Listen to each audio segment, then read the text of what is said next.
Welcome again to St. Sava's.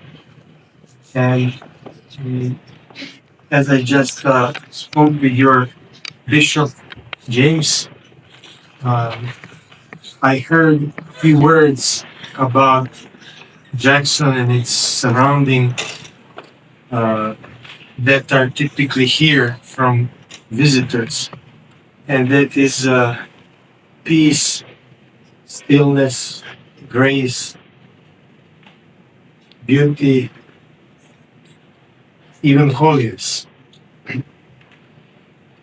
But if you were to ask someone to tell you something about Jackson maybe 150 years ago, you would probably hear some different words like crime, gambling, prostitution, greed. And now the question is what really happened in the meantime so that the city and its image and reputation is completely transformed. And different people may give you different answer, but my answer lies right here where we are. It's Holy Church, Holy Liturgy, Holy Communion, Holy Relics. The only Holy One, which is God, has the power with, because He is also light of the world, to enlighten everything and everyone. There is no hidden dark spot or corner of a city or of a human soul that He cannot reach and enlighten. And that's why it doesn't apply only to this city, but to whatever city you may be coming from.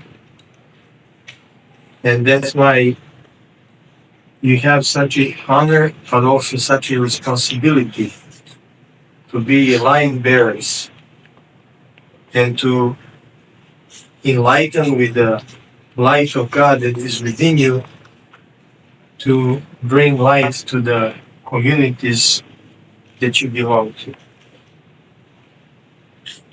And now going back to those old times, in 1848, gold was discovered in California. And already next year, 1849, exploitation begins, or so-called gold rush there. That's why highway that goes through this region is called 49. That's why sport team is called 49ers. In 1850, California becomes one of the United States of America. And by 51, about 100,000 people come from all over the world to work in the newly opened gold mines. And there were tens of them in this whole region. In Jackson in particular, there were two big ones, Kennedy and Arden, and a few smaller ones. 40 minutes southeast of here, there was another mining town, Angels Camp, with another huge gold mine called Utica. And also with another church that Saint Sebastian with gold miners built. These two mines were in the very epicenter of gold mining activity. Kennedy mine was the deepest mine in America, 1 mile vertically. And the work in the mines in those days was very hard and very risky. most of the miners that are buried around this church died in their 20s. They were dying from mine accidents or from lung diseases. There was a saying that if you work more than 5 years in one of those gold mines, you sign your own death sentence. There was such a noise from machines that were cracking rock in the gold mines that could be heard non-stop 7 miles in perimeter around the city. And from that noise, all gold miners would become half deaf after half a year. They worked 10 hours a day, 6 days a week. And most of them lived in boarding houses. And not only that they didn't have their own room, but most of them didn't even have their own bed, but rather they shared a bed with a fellow miner so that while one was resting and sleeping, the other one worked, and vice versa.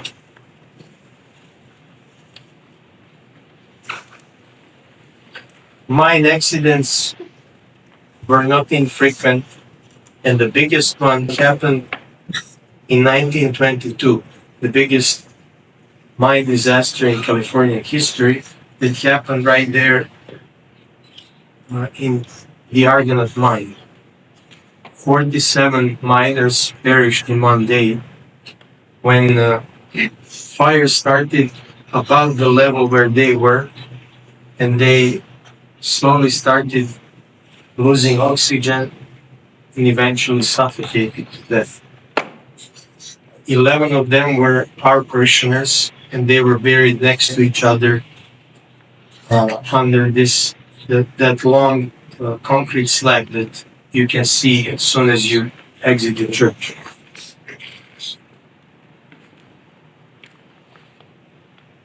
And so they live in such hard circumstances. Those gold miners that usually had only a few years of school, they barely knew some English. And then all of a sudden, they decide to build a church. They don't even have their own bed, their own room, or their own house, but they want to build a house to God. And how it happens? Well, one of them wants to baptize his child, and they invite a priest from San Francisco. And priest's name is Sebastian, Bojovic. The first child of Serbian descent born in the West Coast. His parents came from Montenegro in 1853, and he's born in 1863, at the time when there is not a single Orthodox church in the state of California. So that he had to be baptized on a ship. And ship will kind of symbolize his life, because his parents came from a coastal town. They settled in another coastal town here, and he traveled throughout his life, crossed the Atlantic Ocean 15 times and Pacific Ocean 9 times, survived 3 shipwrecks, and brought the Orthodox faith and established Orthodox parishes throughout the country. But this one was the first. So he came to baptize their child, and many miners gathered. He estimated in his report that he wrote to his bishop that there were about 170 miners and their family members at the time. And so he encouraged them to build a church. He realized how their life was fragile, frail, and they instantly understood that was their dire necessity, not just a luxury. That it would provide them a purpose and meaning in life. And within a year only, they built this church with their own hands, using brick. When you enter the church in that little vestibule, you can see a picture of how the church looked like when it was built. It's pretty much the same, with the exception that in the meantime it was painted in white, and this little vestibule was added to protect the door because previously moisture would attract termites. And in the lower level of the floor, you can see traces of their activity. And also, the original dome, which was wooden, deteriorated after a few decades. So they had to build a new one using blocks.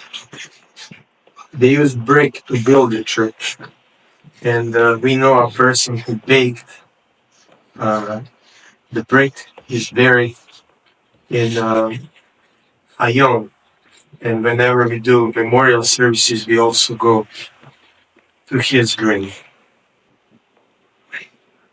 And Sebastian came together with Bishop Nikolai Ziorov from San Francisco to consecrate the church on the feast of the entrance of the Mother of God to the temple, December 4th, 1894. Bishop Nikolai at that time was the only Orthodox Christian bishop in North America. By comparison, today there are about 60 Orthodox bishops in North America. And it was the same bishop who ordained Sebastian a priest 2 years prior to the consecration in 1892. And only a week after his consecration, his ordination, he embarked on a missionary journey which was 3,000 miles long, from San Diego in the south to Vancouver in Canada in the north. Often bringing Orthodox Christian services and especially divine liturgy for the first time in history of the places he visited. And he was looking for any Orthodox Christian population and then trying to gather them together and inspire them, encourage them to establish their first communities, parishes, churches. And Sebastian became their first priest. However, he didn't really live here all the time. He was still a missionary priest traveling everywhere around. So there is an interesting note that he wrote with his own hand in a church book that we keep in our archive, where he says that a young 26-year-old gold miner died in an accident in Angel's Camp in the month of October. And because there was no priest available, he had to be buried by his fellow miners right behind the church here on this cemetery. And only 2 months later, when he says, when I came back from my trip, I was able to do a service at the gravesite. So that tells you how the beginnings of this church and the Orthodox Church in general in this country and on this continent were. However, doesn't that remind us of the beginnings of the church as a whole in the first times of Christianity with the holy apostles, who were also simple, uneducated fishermen. And here we have these simple, uneducated miners. But their education was of a different kind. They had wisdom and vision provided by God Himself that allowed them to see what is truly essential in life. They understood that to build a church was more important even to have their own house. And how wise they were indeed, because even 130 years later, not a single name of them is forgotten. But whenever a divine service, memorial service is served, all their names are remembered in prayer. And that's how it is when we connect our life with God. We can never be forgotten, first and foremost by Him, but also by those who continue our works of God. Speaking more of Sebastian, he was first in many ways. I said that he was the first child of Serbian descent born on the West Coast, but he also later became first Orthodox Christian monk and priest born in the United States.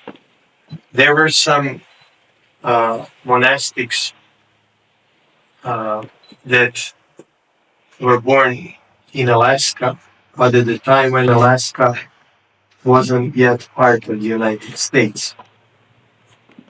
And when Russian Empire sold Alaska to the United States, that's when Bishop of Alaska decided to move from Sitka to San Francisco, and that's how first Orthodox Church was built in San Francisco and California.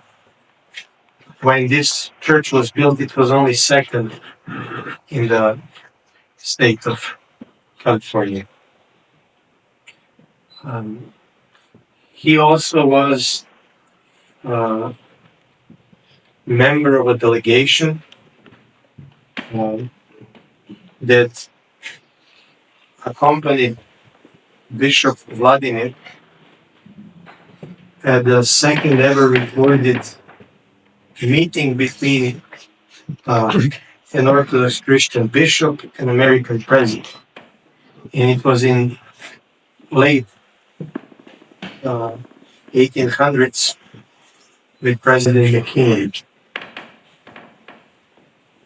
He started about 15 parishes across the nation, including the First Orthodox Church in Los Angeles, churches in, for example, Montana, Oregon,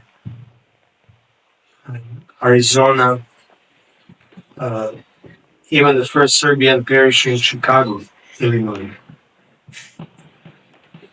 And he was a friend of many other saints, like Saint Deacon, the Confessor, who became Patriarch of Moscow, but before then he was Archbishop of North America. And he also visited this church and served Divine Liturgy in it together with Saint Sebastian.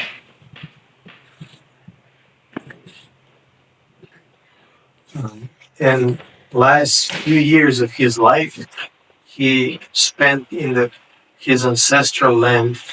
At the time it was called Kingdom of Yugoslavia.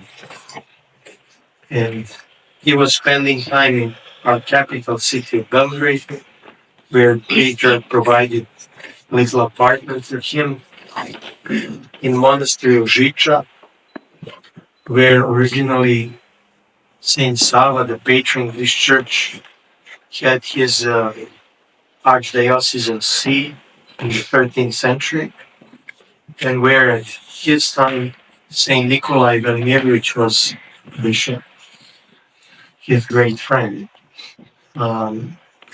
He and also he was spending time in the city of his parents, Herzegovina, which is a sister city of the city of Jackson.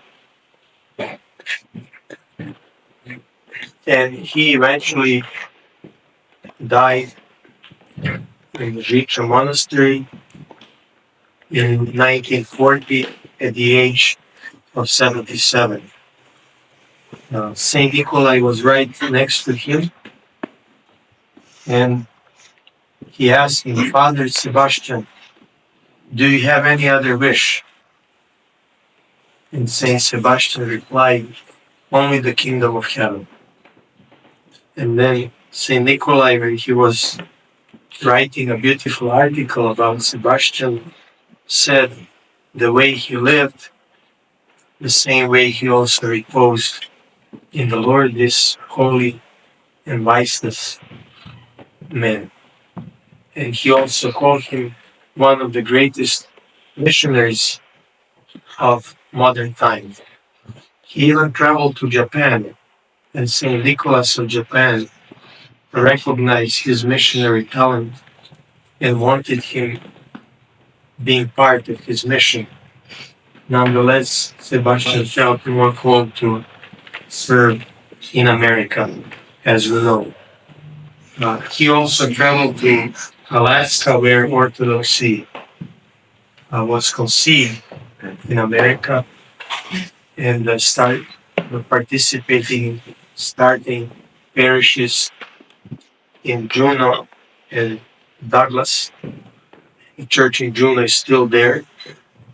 The church in Douglas, unfortunately, was destroyed in fire. We only have photographs. And he also helped evangelize a Tlingit native Alaskan tribe. Regarding this church, what you see around you is a fruit of labors of many generations of this parish.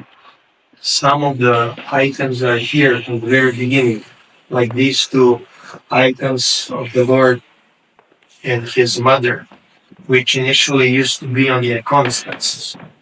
The wood of the iconostasis is here from the beginning.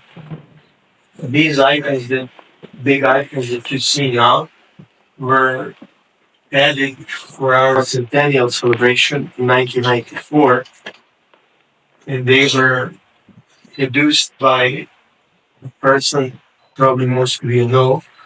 He is choir director of Russian Cathedral, San Francisco, Mr. Vladimir Kosovsky.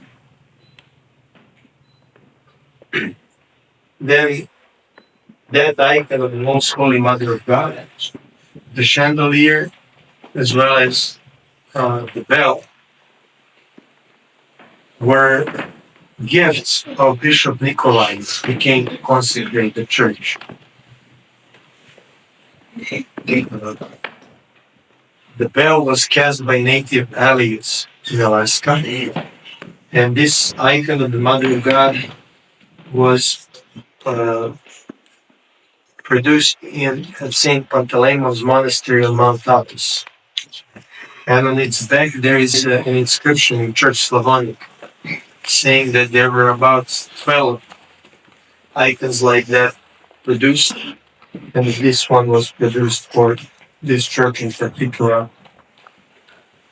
And about 30 years ago, bishop of this diocese, who is now a bishop of a diocese in central Serbia called Shumavia. His name is Jovan. After some miraculous healings happened associated with the icon, asked for the icon to have a feast of its own, and we celebrated last Sunday in July, and it is now known as the Jackson icon of the Mother of God. Stained glass windows and pews were added for our 75th anniversary in 1969, and this icon of Saint Sebastian was a gift of his Dabovic family that still lives between Serbia and Montenegro. And it was presented to us at the occasion of our 125th anniversary in 2019. What's interesting on it, you can see him, of course, holding our church, which is typical in church iconography to symbolize founding a church. But you can also see the silhouette of Golden Gate Bridge, uh, something that is one of the symbols of his hometown. And it is also related to one of the last letters that he wrote when he was already over there in Europe, but writing to one of his relatives in California. And he said that he still cherishes precious memories of his childhood in his hometown, and how he would like, if possible, to visit it one more time, and especially to see the newly built bridge. Also here to the left, we can see the Bay of Kotos, his ancestral land. And on the other side is the Jincha monastery where he reposed in the Lord.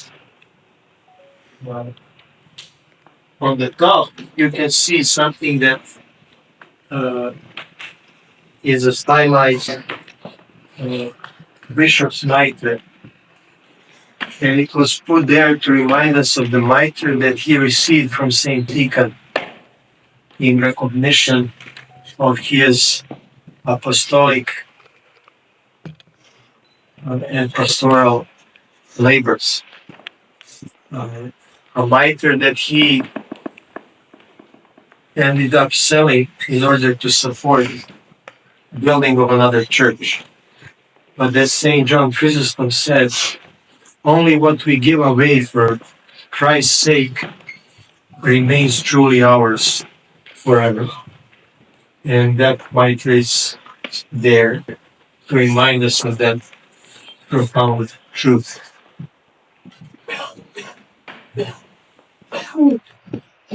As I have said, he reposed in the Lord in 1940, on November 30th.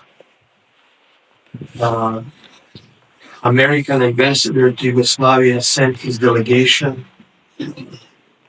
on a snowy day to be present there for his funeral.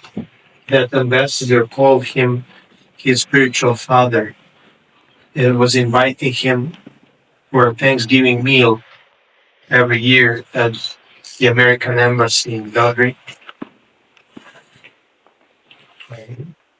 And that's another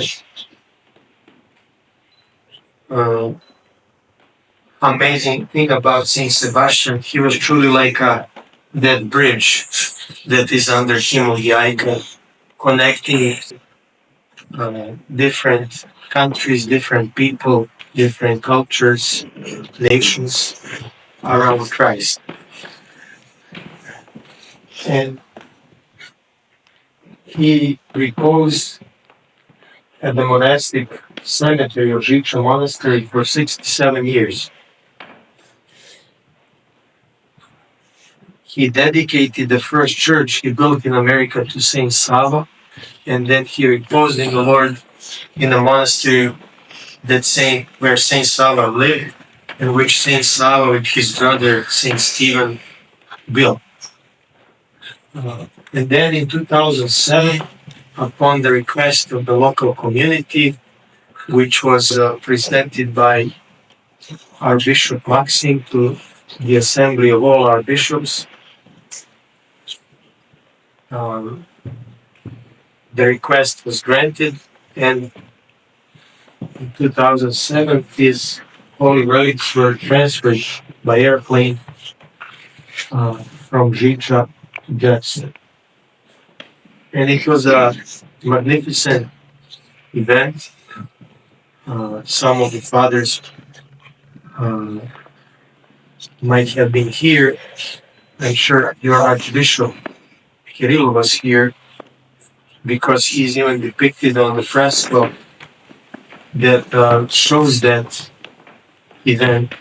It is at the choir area on this wall, facing this way.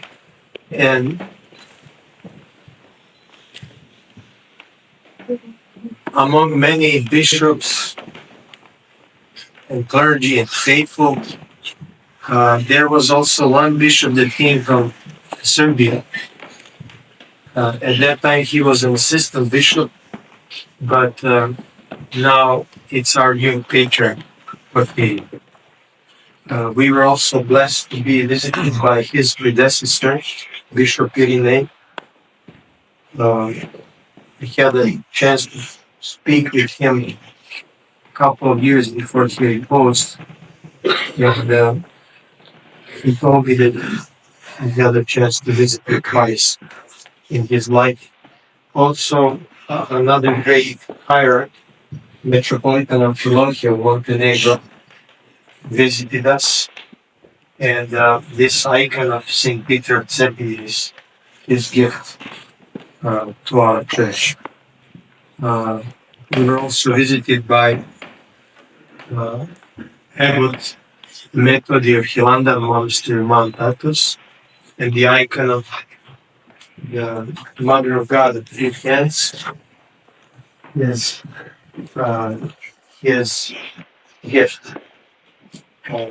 And Bishop James just told me that he recently visited the church where miracle working and mirror streaming icon of the Mother of God of Hawaii is, and we were blessed to be visited by that icon a few years ago as well. And that icon in the corner reminds us of the visit. So, when Saint Sebastian came back here in 2007, he wasn't canonized saint yet. So he was reburied at that same spot, but just 100 floors. And then in 2015, he and Saint Madari of Libertyville in Illinois were canonized together. And so there was a big celebration in late August, early September of 2015 at our Cathedral Church in Los Angeles. And the relics were temporarily taken there for that beautiful celebration. And a few months later, they were returned here, and ever since they have been here. And in a few days, it will be full 8 years since I came here with my wife. And I can tell you that Saint Sebastian has been visited by people from all continents in all parts of this country. And as much as it is a blessing for you who visit, it is also a great blessing for us to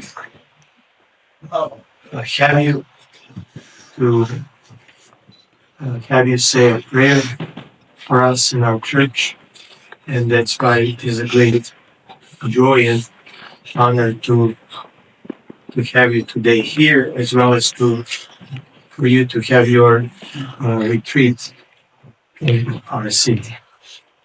So I will conclude here. But if you have any questions, please feel free to ask. Any questions for? Yeah.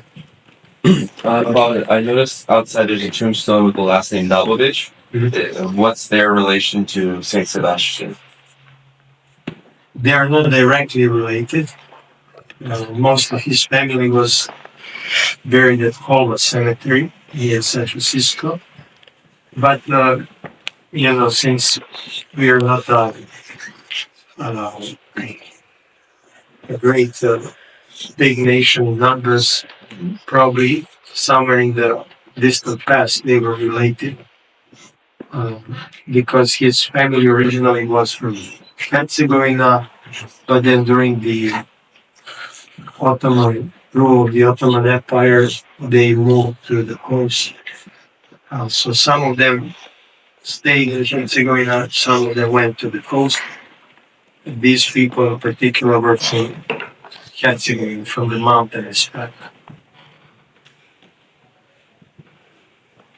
And also, what is interesting, uh, people that are his family uh, donated for this stained glass window in 1969. Uh, and then almost 4 decades later, his holy relics come right there. And it is an image of the resurrection of Christ. And holy relics are a powerful symbol of the resurrection. Yes. Iconographer's name is Milo Milinkovic. He is from Serbia, but he extensively worked in North America. The very first church that he did in America was in Faros, in Sacramento.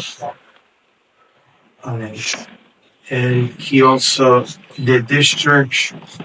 He did a church at Niagara Falls, a church in Sherman, Indiana, church of St. Petka in San Marcos, California,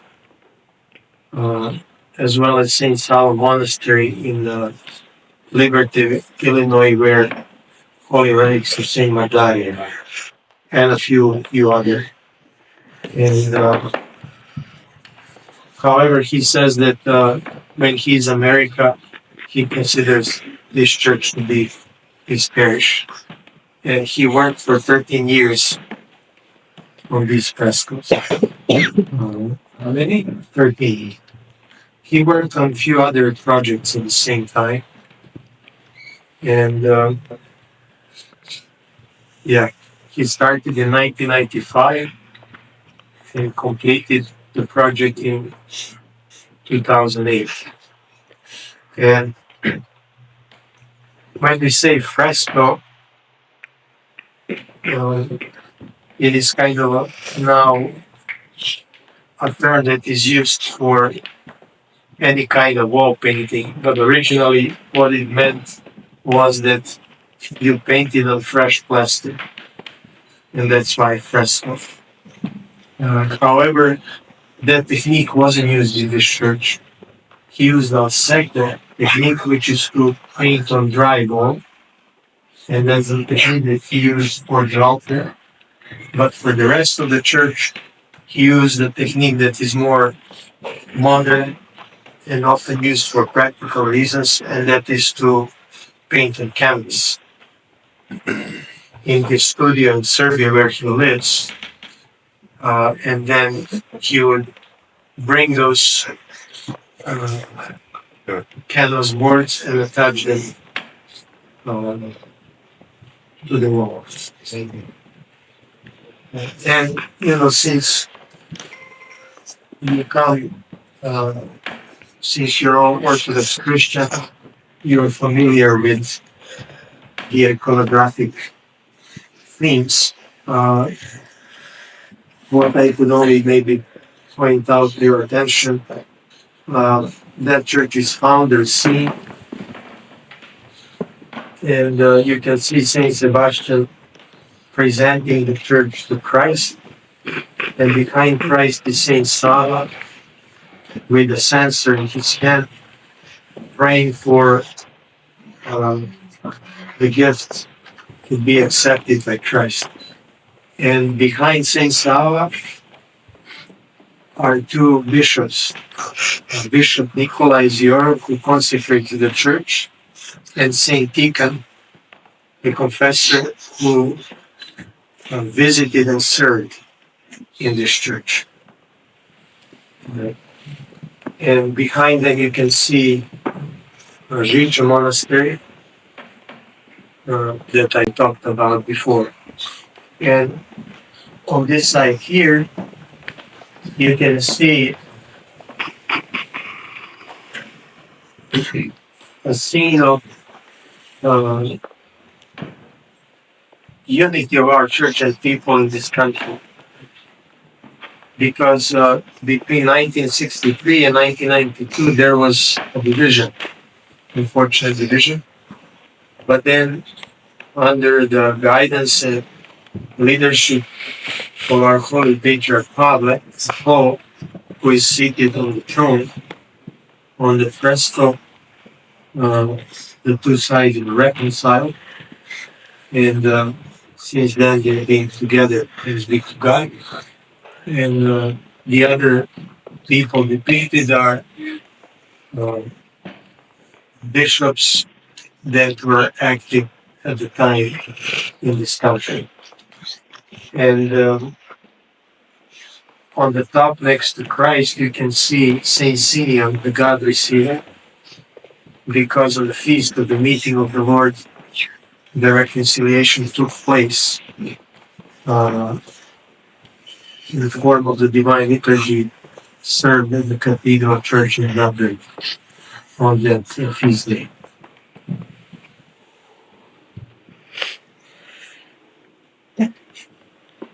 Thank you so much, Father Marko. I hope you'll allow our group to venerate the relics of Saint Sebastian. Absolutely. Can you tell them what they will see up here? You said that he's buried underneath. So what are they going to see when they come up to the box? Buried, yeah, but now he is above it now, and different saints are gifted with different talents and gifts, and Saint John and Saint Madaria, they have incorrupt relics. This saint died in Europe, so maybe it was even providential that his remains were not incorrupt, so that they could be easily transferred. However, his relics are fragrant, as you will notice. And in addition to his relics, over there, there's a cross made of a rock from his family's property in Montenegro. That was another gift of his family. And also there is a small portion of relics of Saint Sebastian the Martyr, a saint from the 3rd century, because Saint Sebastian of Jackson in San Francisco was tonsured the monk on his feast day. And he was tonsured while studying in Russia, which at that time was the only Orthodox country with theological schools. And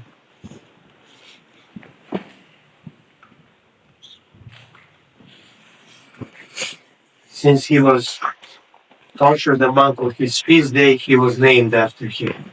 That's why he is Sebastian. His original baptismal name was Jovan John, because, as you know, every Serbian family has a patron saint, and his family double celebrates Saint John the Baptist as their patron. And you will all receive an icon of Saint Sebastian, and our deacon was just recently about that question. Among other things, he brought holy oil from Hilda Monastery. So the icon of the three-handed Mother of God that we talked about earlier. So you will be anointed with it as well.